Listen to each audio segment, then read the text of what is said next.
Brahma, Gurur Vishnu, Guru Devo Maheshwaraha, Gurureva Param Brahma, Tasmai Shri Gurave Namaha. Chinmayam Vyapyat Sarvam Trailokyam Sacharacharam Tatpadam Darshitam Yena Tasmai Shri Gurave Namaha. Tvameva Mata Cha Pita Tvameva Tvameva Bandhuscha Sakha Tvameva Tvameva Vidya Dravitam Tvameva Tvameva Sarvam Mama Deva Deva Tvameva Sarvam Mama Deva Deva. Jai Guru. Om Sahana Bhavatu Sahanau Bhunaktu Sahaviryam Karavavai Tejasvinavadhikamastu ma vidvishavai. Om Shanti Shanti Shanti. So we are in the very last of the 18th chapter. And what verse are we on? 60 something? 66. And Mark should confirm it. 66? Yeah, I agree. Will you help us out, please? Do you have enough light? Yeah. Sarva dharman parityajya mamekam sharanam vraja aham tva sarva papebhyo mokshayishyami ma shuchaha. Abandoning all dharmas of the body, mind, and intellect, take refuge in me alone. I will liberate thee from all sins. Grieve not. Yes.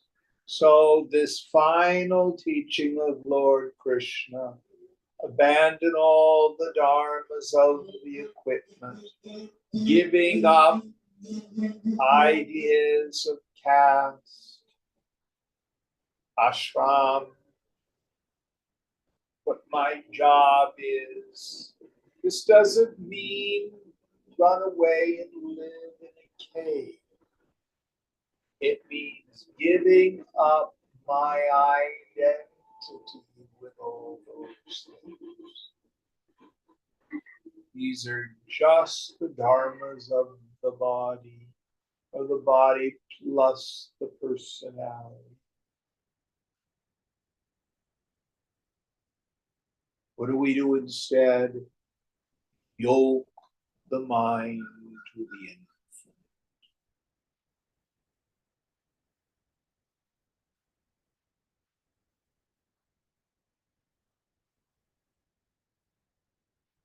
When the Master Jesus was asked, Master, what is the greatest of the commandments? And the inquirer was an Orthodox Jew and aware of the 613 rules that are set out in Genesis, Exodus, and Leviticus that a good Jew is supposed to observe. What's the most important? And his response was, thou shalt love the Lord thy God with all thy heart and soul and mind and strength. And thou shalt love thy neighbor as thyself. On these two commandments commandments hang all the law and the prophets. And here Lord Krishna is saying it's not a whole lot different for a Hindu. Don't worry too much about this world.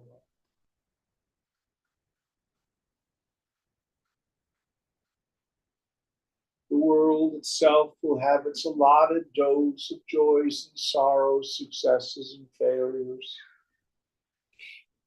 But understand that happiness is not dependent on external experiences. I won't be happy unless I have a spouse. I won't be happy unless I get rid of the spouse. It's funny how people have both ideas. I won't be happy unless I get a bigger, better job. I won't be happy until I retire. I won't be happy unless other people behave the way I want them. Oh, isn't that a big one? All of that is rooted in ignorance. Leave the world up to the Lord.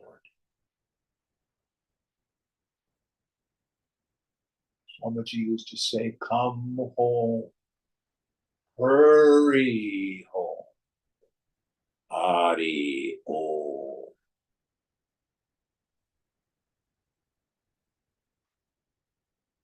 Next verse.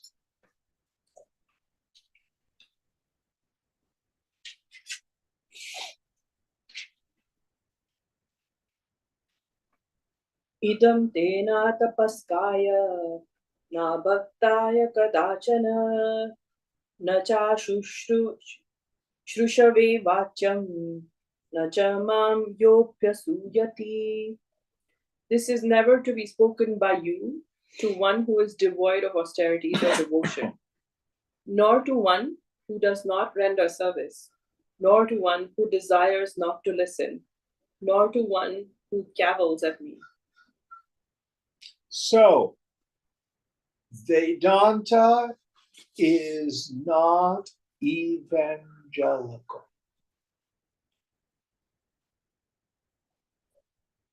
The real tradition has never been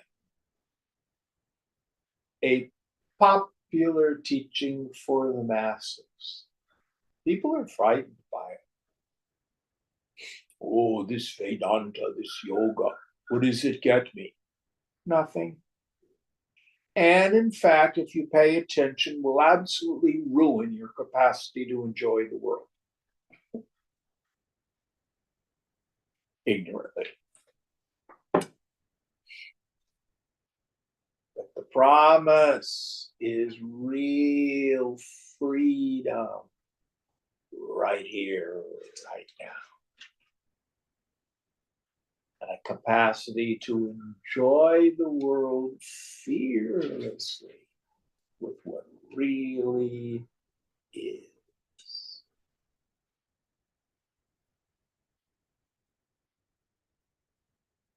So one has to be careful that one doesn't use the teaching, even your own experience, as another possession. This is what the great Tibetan Lama Chogyam Trungpa Rinpoche used to call spiritual materialism. Are you setting yourself up as a Facebook guru? It's very funny how you can say words of truth and not be telling the truth. You can say the words of truth if you're glib and you've read a lot of books. But is it your direct experience? If it's not, then you've got to disconnect. And that can be corrosive. And some of us want to justify what we know by banging other people over the head with it. Listen carefully. We don't get to determine if someone else needs it. Oh, I was talking with so and so at lunch. Boy, could they use yoga. They could. But we have to be very judicious. You have to see.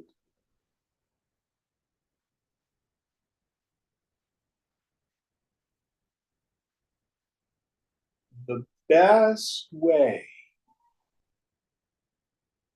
to invite other people into this way of life is by the demonstration of your own well-lived life. Who you are speaks much louder than anything you can say. If you move through the world happy, free, having fun with it all, engaged but detached, people are going to be curious. Then you might want to share. But don't be surprised if they run the other way. Any thoughts on this? There's the old adage, you can't teach a pig to sing. It doesn't work, and it annoys the pig. Same thing. Next verse.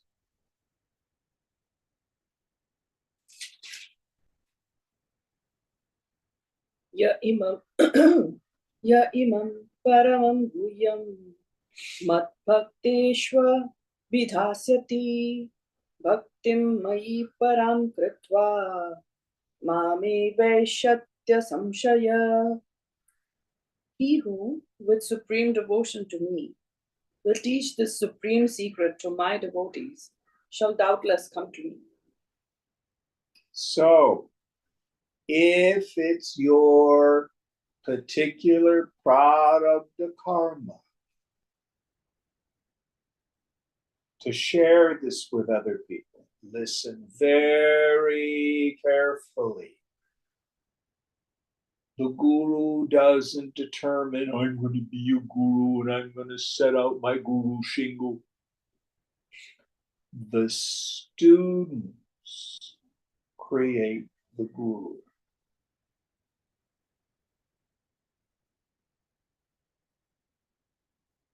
One of my heroes, Ramana Maharshi. In the beginning, people thought he might have been a little touched in the head. I'm not making this up. They weren't sure whether he was a saint or crazy. And he was in silence. But then the darshan, the shakti was so intense, people began to realize this is a youngster who's deep in the infinite. And finally, it was the disciples who begged him to teach. And that's when he began, not till then.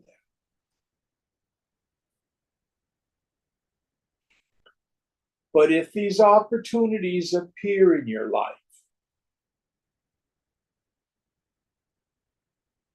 to share this knowledge with appropriate people, is a great joy.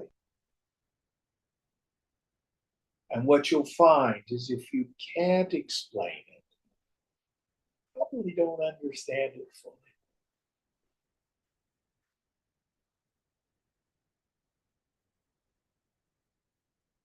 So at the end of Taittiriya Upanishad, there's this refrain.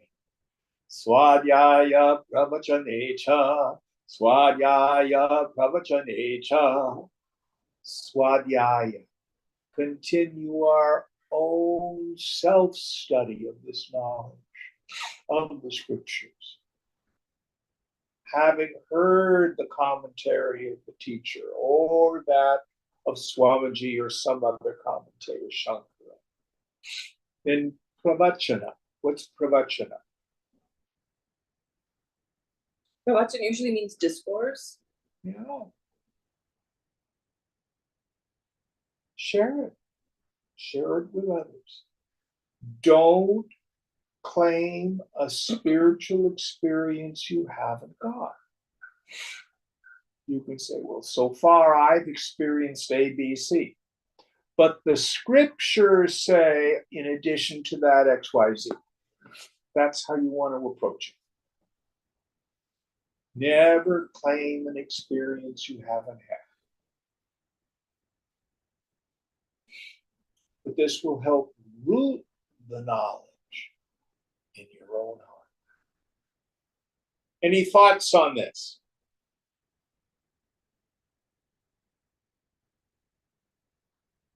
Next verse.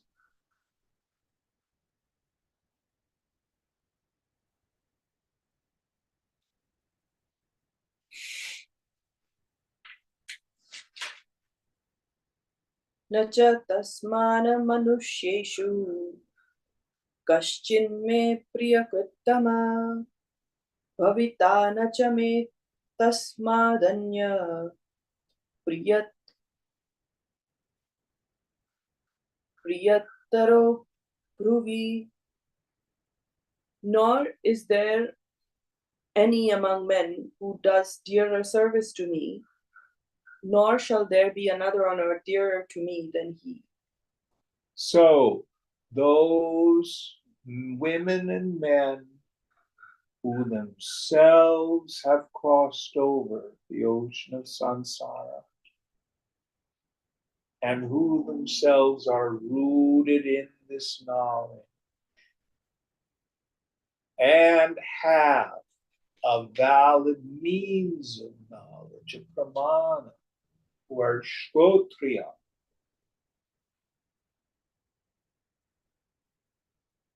Not only do we revere them, great Mahatmas, but Krishna says they are dear to me. We have this Guru Shishya Parampara, this transmission of the knowledge, from teacher to student, and then that person becomes a teacher to new students, generation after generation. Scriptures are important. Purification is important. But for those of us who've studied Tripura Rahasya, one of the main topics they deal with in the beginning, what is the root cause of liberation? Who remembers? Satsang. Yes. Sadhu Sangha. Satsang is just a short form of that.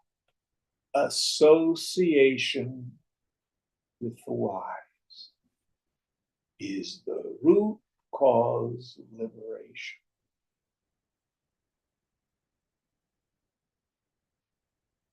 My own experience. I'm not sure I believed all this guru shmuru stuff. I met these people in this wacky art colony ashram in the Hague. And they said, we're going down to Stanford to hear this, our Swami, our guru. You want to come? Okay. We all piled into the old blue van, drove down to Stanford, and it was life-changing for me. I'd been on a spiritual path for 7 years before this. But here was somebody who was on a different level.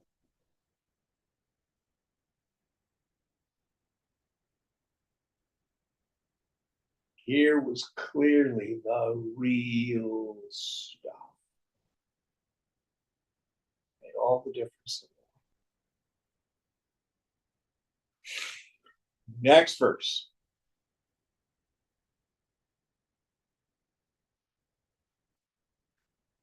Adhyeshate Adhyeshate Chaya imam dharmam samvadamavayo jnana yagyena tenaha mishta syamiti me mati.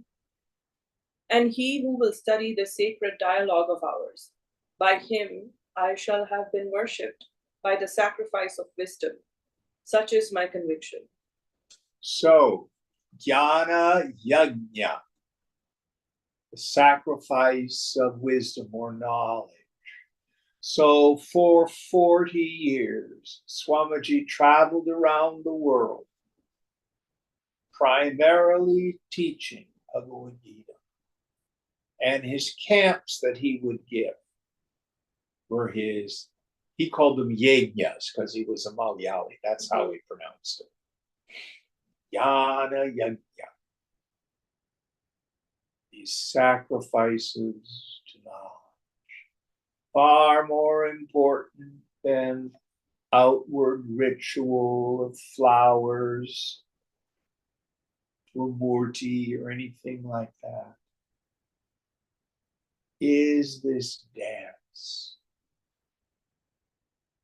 My opinion, this is my Jim's worldly opinion, the Bhagavad Gita is the greatest spiritual text ever written.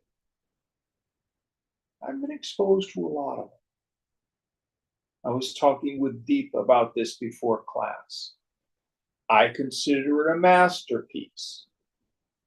My definition of a masterpiece, it's a work of art or literature or philosophy, such that as we grow and change, we can return to that work over and over again. And it continues to reveal things to us. It's inexhaustible.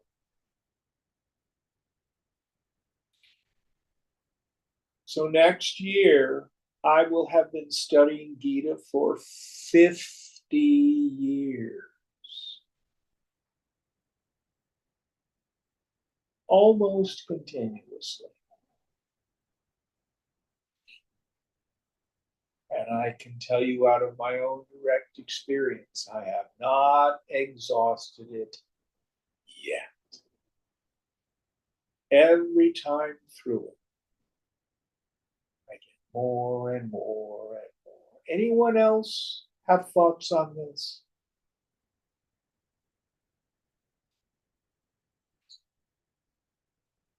Next verse.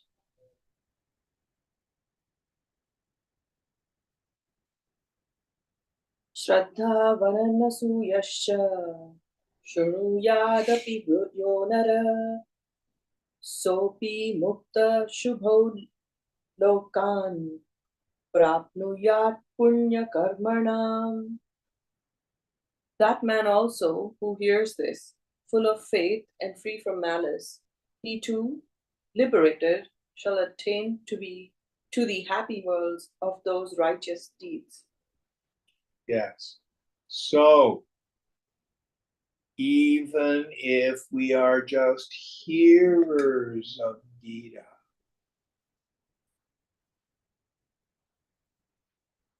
in an earlier chapter, Krishna says, even a little of this knowledge frees us from great fear. Long before Sthita Prajna, steady wisdom, dawns on the mind, we get so many useful tools to navigate the Kurukshetra, the battlefield of life. Over and over and over.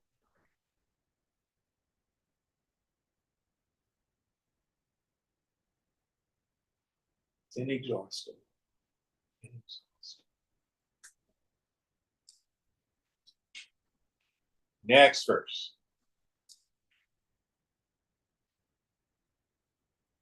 कच्चिदेतच्छ्रुतं Partha त्वयैकाग्रेण चेतसा कच्चिदज्ञानसम्मोह प्रणष्टस्ते Dhananjay. Has this been heard, O son of Pritha, with single-pointed mind?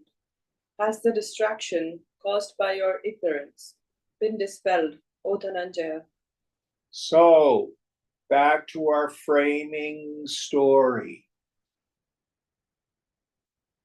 Arjuna said to Lord Krishna, drive my chariot between the two armies so I can see these armies arrayed against one another. At that point, he has no doubt. He knows what he's supposed to do. Krishna drives him out between the two armies. And the first teaching the Lord gives him is, look at these armies now arrayed. That's the first teaching for all of us. Pay attention. Look.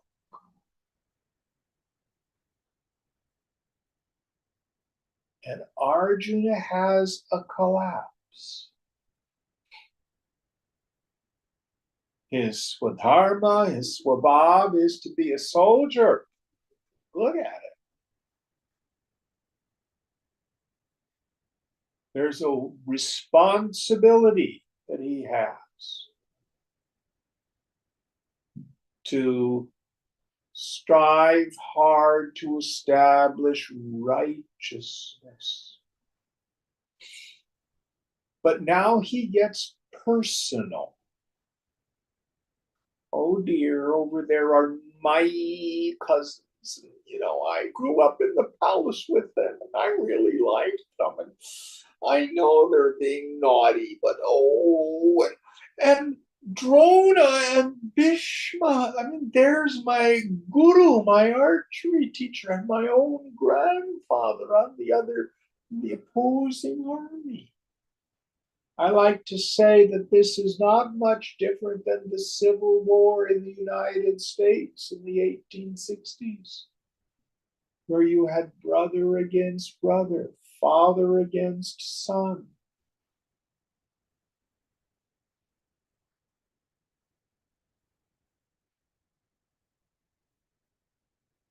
You had generals who had gone through West Point together, who ended up on opposing sides. Some of them said, I'm loyal to the Union. The other side, I'm loyal to my state.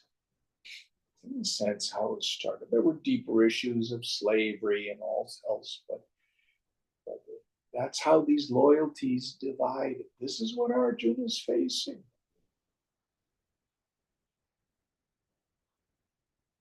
And then he gets fearful. And then he gets confused. And then he comes up with rationalizations as to why he can't fulfill his duty.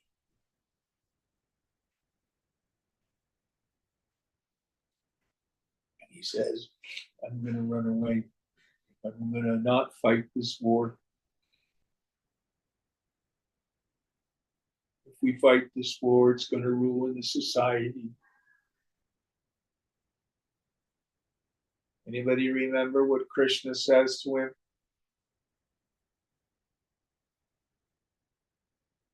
Don't be Clybium. Get up and fight. Don't be a wuss. Don't be a wimp.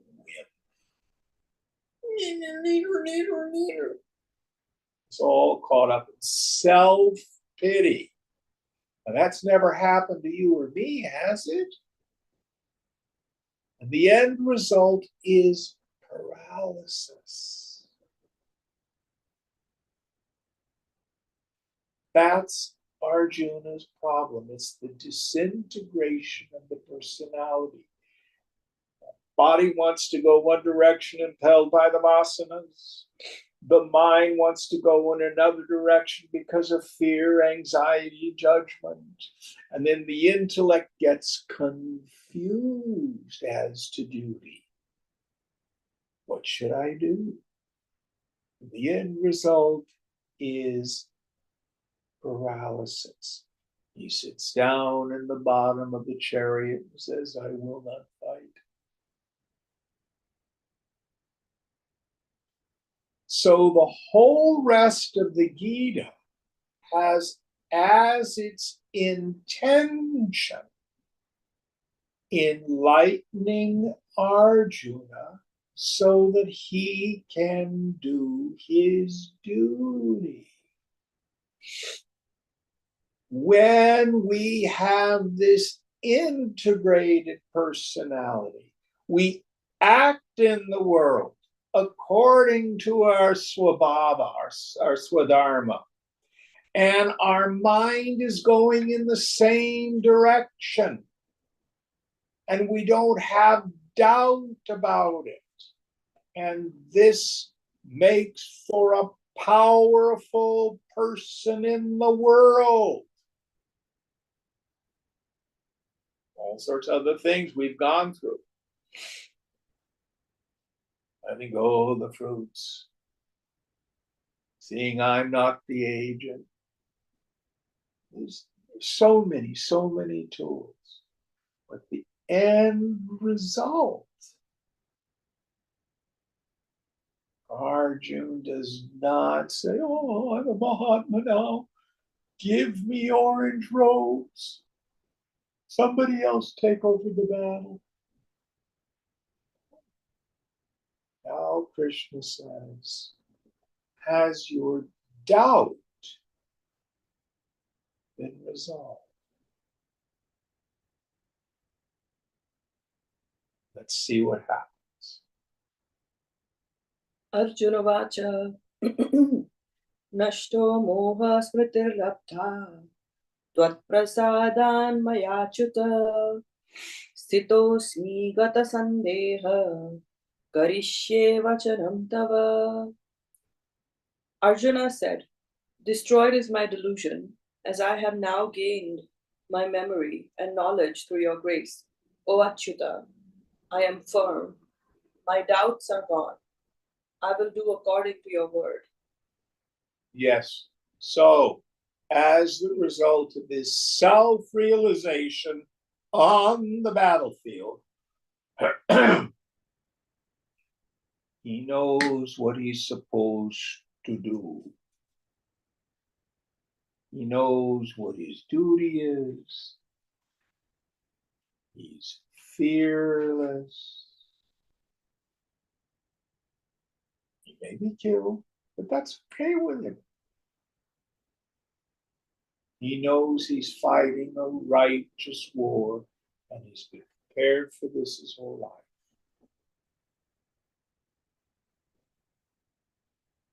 And before Krishna said, get up and fight. Let's see if the Lord has the same instruction for it. Going on. Sanjay vacha ityaham vasudevasya parthasya cha mahatmanaha samvadamimam ashrosha madbhutam roma harshanam. Sanjaya said, thus have I heard this wonderful dialogue between Vasudeva and the high-souled Partha, who causes the hair to stand on end. Which causes the hair on stand on end? So remember again the framing story on the outside. So Dhritarashtra, the blind old king, is there in the palace. He's on the Kaurava side.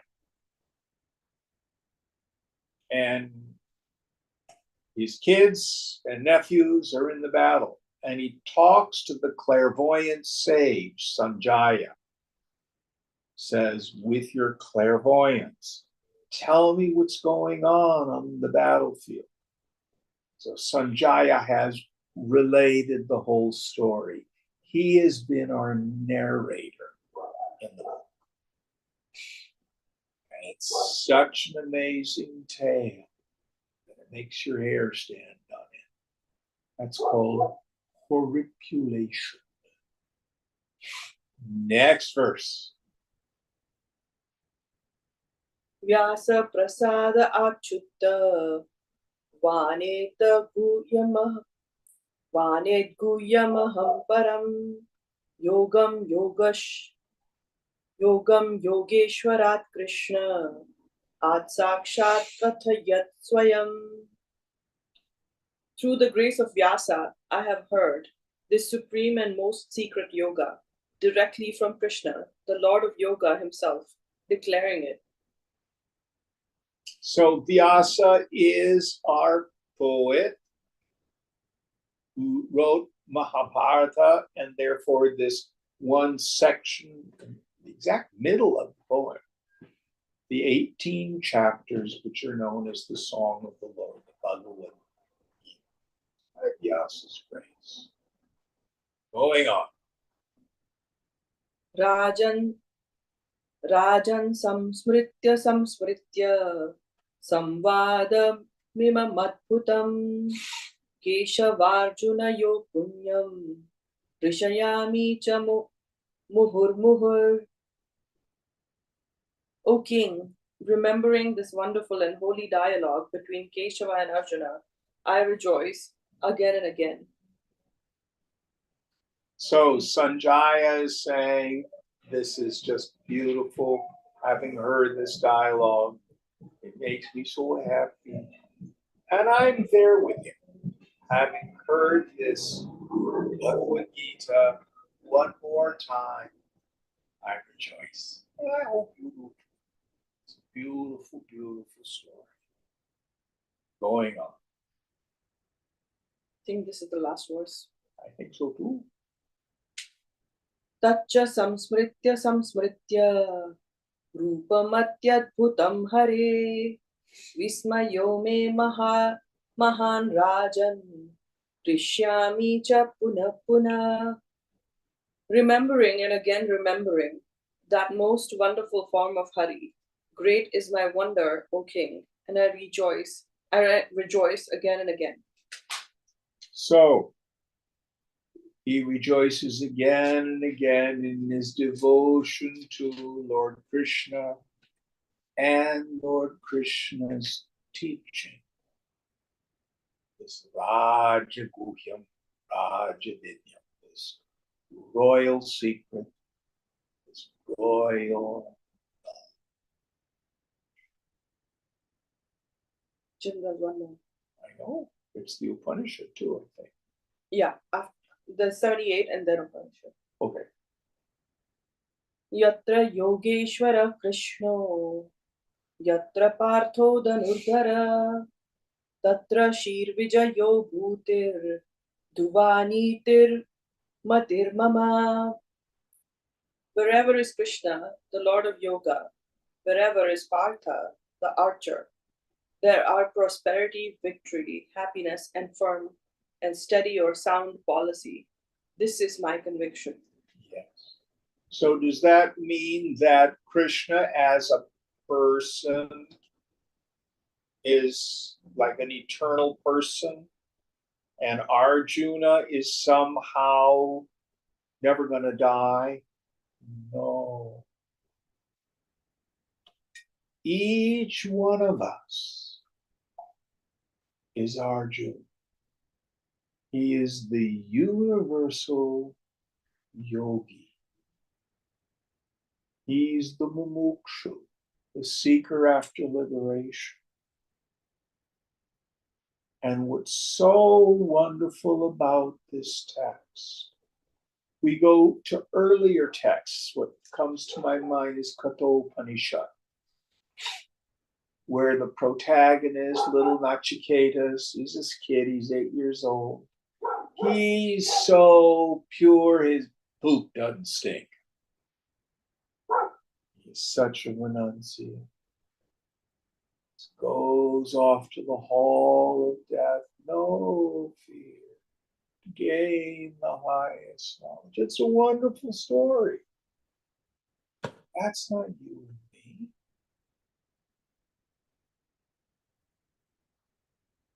You and I, householders, we've got jobs, we've got conflict to be resolved at work and at home. We have our own Kurukshetra. That's the battlefield on which this great battle between the Kauravas and the Pandavas took place. That's why Swamiji used to say this is for the man of knowledge or the woman of knowledge, the person of knowledge, downtown, he used to say. This is the ideal text for a modern person engaged in war. How do I do it? And the message of Gita is not quit your job and go to India.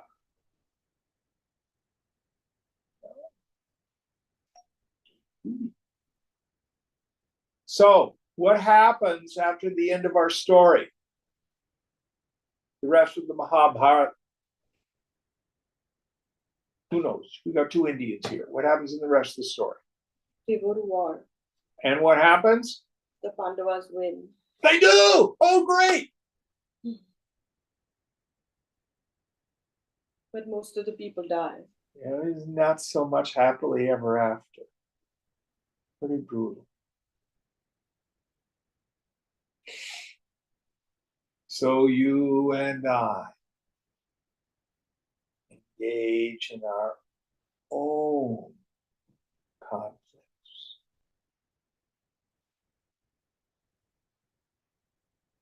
How do we resolve? Hopefully, the message of Gita will be used. All right. One more. Om Tatsaditi Srimad Bhagwad Gita Supanishatsu Brahma Vidyayam Yoga Shastre Shri Krishna Arjuna Samvade Moksha Samnyasa Yogo Nam Ashtadasho Dhyayah. Thus, Oh, yeah, to read the English, sorry. Thus, in the Upanishads of the glorious Bhagwad Gita, in the science of the eternal, in the scripture of yoga, in the dialogue between Sri Krishna and Arjuna, the 18th discourse ends entitled The Yoga of Liberation Through Renunciation. yeah. So we finished Gita. And as we always do with every text, once we've heard it from the Guru, we go back to the first verse and we repeat it.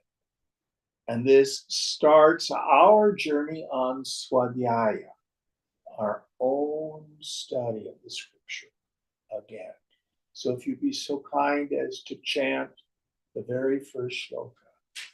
Dharma Ch18 Kurukshetra. There's